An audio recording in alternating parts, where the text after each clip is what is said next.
কোনো অহেতুক লজিক যারা দেয় তাদের কথার অ্যান্সার দেওয়াটা খুব বেশি ইম্পর্টেন্ট না। তারা আসলে গুণটাকে না দেখে না, তারা গুণটাকে ঢেকেই, বিকজ তারা হচ্ছে বেগুন, তাদের নিজেদেরই কোনো গুণ নেই। কিছু কনভেনশনাল ওয়েতে করা অ্যাকশন আমার কাছে খুব বোরিং লাগে। বাংলাদেশি সিনেমা ইন্ডাস্ট্রিতে সাকিব খান ও আরফান নিশো দ্বন্দ্ব যেন লেগে আছে। বিশেষ করে ছবি মুক্তির পরে বাধে আরো বিপত্তি। একটা গান সেটা দিয়ে পৃথিবী উজাড় করে গুলি করবো আমি, এরকম তো না, বিষয়টা এরকম না। সো কোনো বেগুনের কথা না শুনে ভালো বাংলা সিনেমার সাথে থাকুন। অবশ্যই যোগ্য মানুষের সাথে আমার কম্পারিজন করলে আই শুড এনজয়।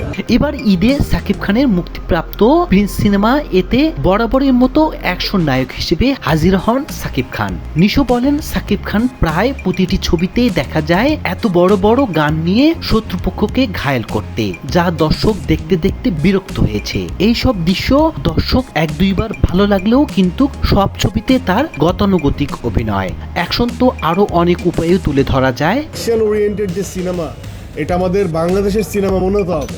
নিশো আরো জানান, সাকিব খান তার সিনেমার চেয়ে ঢাকঢোল বেশি পিটান। দেশি নায়িকার চেয়ে বিদেশি নায়িকাদের আগমন ঘটে তার সিনেমায়। এমনকি সিনেমায় থাকে আইটেম গান, যা ইন্ডিয়ান সিনেমার মতোই করতে চান। অন্যদিকে সিনেমার গল্পের চেয়ে সাকিব ভিত্তিক প্রচারণা থাকে বেশি। এসব করে লাভ হবে না, দর্শক তাকে আর গ্রহণ করতে চায় না। আর সমসাময়িক সময় আমাকে অনেকের সাথে মিলানো হয়, অনেকের সাথে প্রতিযোগী হিসেবে দেখানো হয়। আপনি যখন একবার জন্মাইছেন তখন আপনাকে মরতেই হবে। অন্যদিকে আরফান নিশো ঈদে দম সিনেমা এক ভিন্নধর্মী গল্প আর কঠোর পরিশ্রমে মানবিক আবেদনে রসদ জমানো এক সিনেমা। দম সিনেমার গল্পটা যে কাঠামোয় দাঁড়িয়ে আছে, এটিকে সরলভাবে বেঁচে থাকা লড়াই বলছেন আরফিন নিশো। এটি আসলে একাধিক স্তরে একটি সার্ভাইভাল ড্রামা। গল্পের মধ্যে ইমোশনালি একটা ডুব দিয়ে আমরা কাজটা করেছি। রানী বাংলাদেশ। এই সিনেমায় কেন্দ্রে আছেন একজন সাধারণ মানুষ, যার নাম শাহজাহান নূর। তার জীবন শুরু হয় খুব পরিচিত বাস্তবতা থেকে, সীমিত সুযোগ, চাপ, অনিশ্চয়তা। তবে গল্প যতই আগায়, তার চারপাশে পরিস্থিতি ধীরে ধীরে তাকে এমন এক জায়গায় ঠেলে দেয় যেখানে বেঁচে থাকা হয়ে ওঠে সবচেয়ে বড় চ্যালেঞ্জ। এখানে সার্ভাইভাল শুধু শারীরিক নয়, মানসিক, সামাজিক, এমনকি নৈতিক দিক থেকেও। শাহজাহানকে এমন কিছু সিদ্ধান্ত নিতে হয় যেখানে তার ব্যক্তিত্ব, মূল্যবোধ এবং মানবিকতাকে প্রশ্নের মুখে দাঁড় করায়। চাতকের সাথে বৃষ্টির কথা হয় জানো রোজ।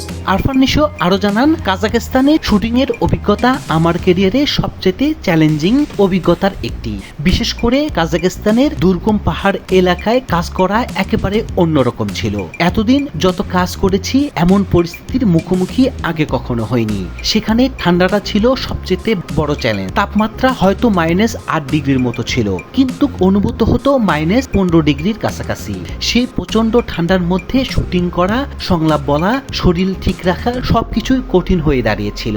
তারপরও সবচেয়ে অবাক করার বিষয়, পুরো টিম একসঙ্গে থেকে কাজটা শেষ করেছি। এমন পরিবেশে শুটিং করা মানে শুধু অভিনয় না, এটি আসলে একটি সার্ভাইভাল। প্রতিদিনই মনে হচ্ছে আমরা শুধু একটা সিনেমা বানাচ্ছি না, নিজের সীমানা অতিক্রম করা একটা লড়াইও করছি।